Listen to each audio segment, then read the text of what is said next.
Welcome back, everybody, to the channel, and welcome back to the Miata.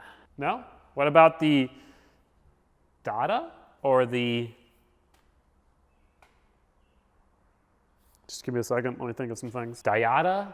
No. Datsa? I don't know. But today we are starting work on the Datsun with the Miata 1.8 motor. Today we are hopefully getting that motor running. Not the previous owner, but the owner before that was the one who put this motor in. Supposedly it ran, but we don't really know. The only thing I do know is that there's an ignition switch right here, and when I tried to turn it the other day, I heard the starter click. So I charged the battery. I think if we put that battery in, it will fire right up. Before we do that, we do want to change the oil, check the plugs, and we're gonna go ahead and put some more fuel in it. Now, for those of you who saw in the last video, there was a lock on the fuel filler neck. And sadly, we don't have the original key for this car, so we had no way to unlock that. But I actually lock-picked that lock open.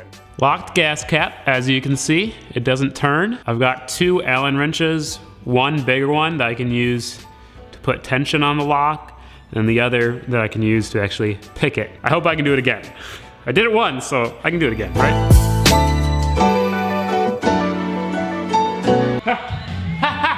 I got it open. So the lock opens and retracts those which keep it on the gas filler neck. I'm gonna do it one more time to prove myself. First time, beginner's luck. Second time, maybe. Third time, I actually know what I'm doing, although I really don't.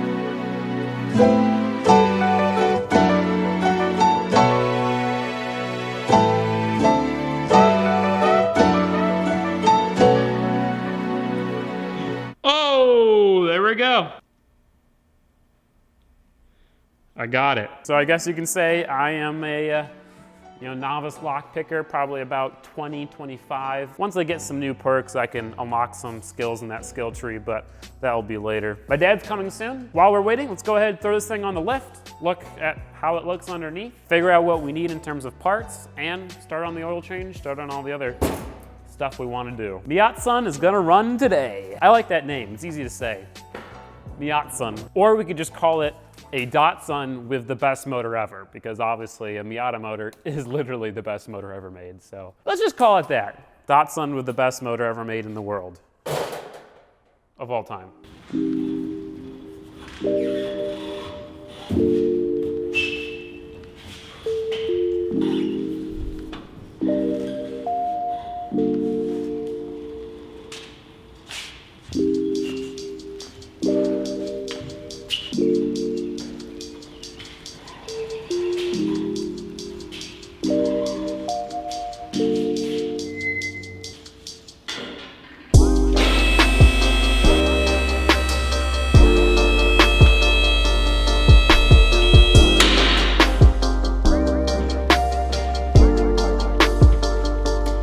Like I said, it's really clean. It's missing some bolts. Oh, it doesn't have brake calipers. Interesting. But the chassis is really clean. It's got a lot of salt on it, I think. Frame, it looks like was painted a gloss black, and the actual flooring is like undercoated. Here's the Miata transmission. It's mounted very nicely. Oh gosh, this guy was a terrible welder. Holy crap. That makes things a little sketchy. The welds on this exhaust are horrendous. Rear end is back here. We have holes for shocks, I believe. That's where that goes, all the way up there. Oh, so yeah, this is the rear brake line right here. Okay. For a 52-year-old car, this is really awesome. Gas tank is right here. While I'm down here, I'm also going to measure up for a new drive shaft, because obviously we need a custom drive shaft. I have to measure the length right now, and then I'll give them the old drive shaft and the Miata drive shaft, and they can, piece something together. Looks like it's 32 5/8 inches. 32 5/8. This is the Miata drive shaft I have. There we go. Right. So, Miata drive shaft goes in, just a little bit too long, obviously.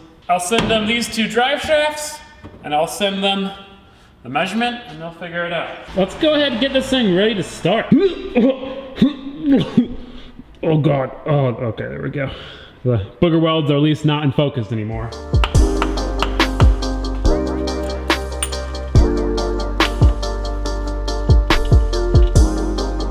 we checked, because it definitely needs fluid, because it ain't coming back out. I called the drive shaft place, and actually I did a couple things wrong, so let me correct myself. Instead of measuring from the end of the trans to the flange on the diff, you measure, for this specific setup, the center of the U-joint to the flange on the diff. And the car has to be at ride height level, not up in the air. Obviously, since it is a solid axle, the diff actually moves up and down, so you want to know the length of the drive shaft when it's driving. So I'll take those measurements again and then send that off to the shop. While I'm waiting for... what I was gonna say is, while I'm waiting for my dad, I'm gonna go ahead, put the battery in, take the fuse out for the injectors, and see if it cranks. If it doesn't crank, then obviously some wiring has to be done, and I have to start looking up wiring diagrams.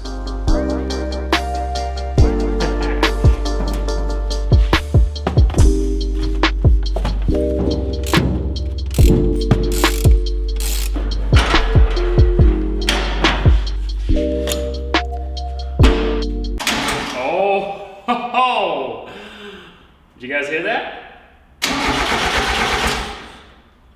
All right, so she wants to start. To the store we go. Not a track clock. Almost.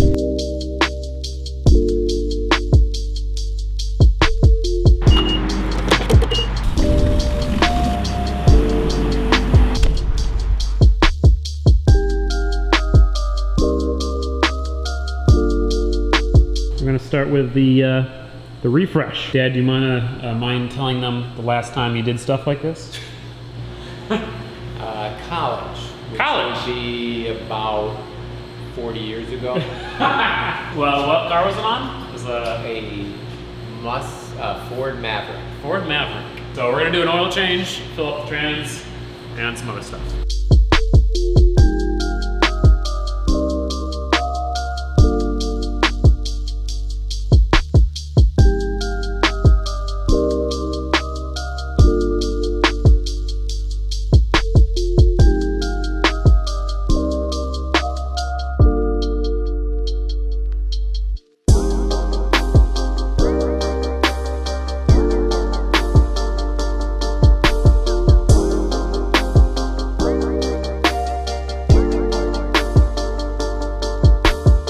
So we put the oil in, we put the trans fluid in, so now we're gonna do the spark plugs, and we're gonna put the fuel in, and then hopefully it'll start. The gap between that tip and that's what this is for. So you put this in and you measure it, so it's about, oh, I see, like 4 thousandths, 46 thousandths. Surgery. But hey, it worked.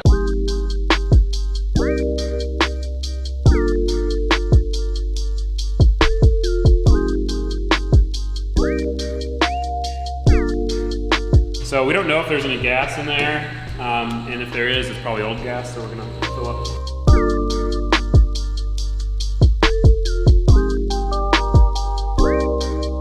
In case there was any bad gas in the tank, we're gonna use this, which is like a fuel stabilizer, so you can put this in bad gas and it will make it a little bit better, so.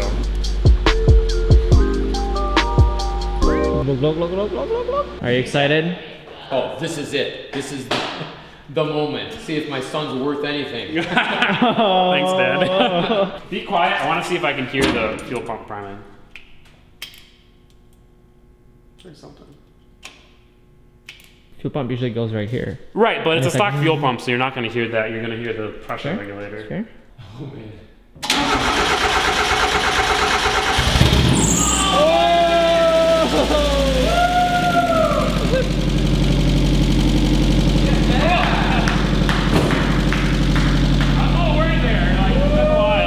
So what were you saying about your son there? Yeah, he's awesome. He's the best. Hell yeah.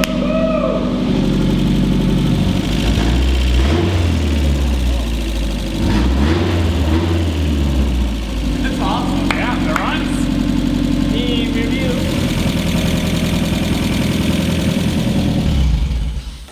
Shut her off. That's just smoking because it's getting warm. Yeah, and there's probably all sorts of like oils and stuff on there that have been sitting there for a year. The only thing that concerned me is that it was ticking quite a lot, and it shouldn't be doing that. It also might be an exhaust leak. Sounds better.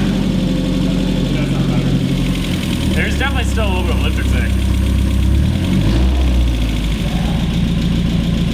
I think we have a busted lifter. Clean all the lifters at some point, but it's got oil pressure because when we open this and there's oil clinging all the way. The noisy lifter is kind of a common Miata problem.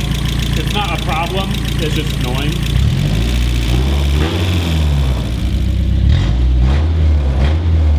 A Miata motor with open headers through a 1-inch exhaust does not sound good, but it's running. Sure enough, the fan has turned on. You guys can see. Pretty much all the wiring is done. Obviously we have to clean it up, but we don't have to add or remove anything as far as I know. So that's really awesome news. The noisy lifter is a little annoying, but we can fix that. All right guys, so the Datsun, the Miata is running. That's really awesome news. It means all the wiring is legit as far as we know. The next step is to get it driving. So we need to get new suspension, we need to get brakes and brake lines, we need to get that drive shaft, and we need to get those wheels and tires. I'm gonna order all those parts tonight, and hopefully we can get this thing driving in a week or two, which is gonna be really awesome, and get rid of the bounciness. If you guys did enjoy the video, please make sure to give it a like. If you didn't enjoy the video, please make sure to give it a dislike. If you are new to the channel, if you wanna see the rest of this build, subscribe for more, I really appreciate it. And I will see you guys in the next one. So peace out and have a great day. Cover the lens, Pasha. Cover the lens. Oh, wait. Okay.